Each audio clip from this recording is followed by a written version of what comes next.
Selamat pagi, perkenalkan saya Nima Dewi Dedalayani, mahasiswa dari Akpad dan saya tingkat 1.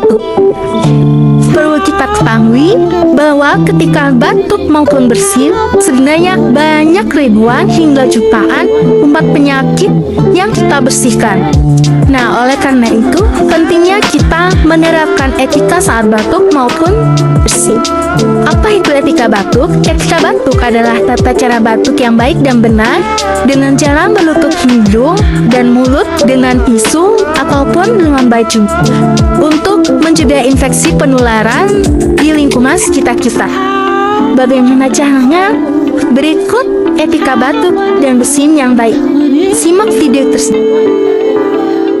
Yang pertama, saat batuk atau bersin, tutuplah mulut dan hidung menggunakan tisu.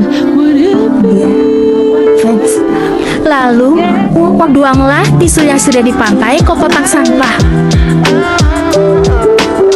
Yang kedua, jika tidak ada tisu, kita bisa menggunakan sapu tangan atau lengan baju bagian dalam. Yang ketiga, cucilah tangan dan sabun. Jika tidak ada sabun atau air, kita bisa menggunakan hand sanitizer.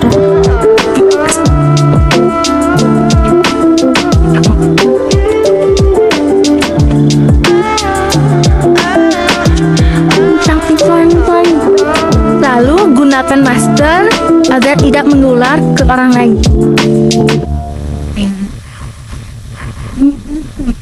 Demikian tata cara etika batuk dan bersin yang benar. Saya akhiri, selamat pagi.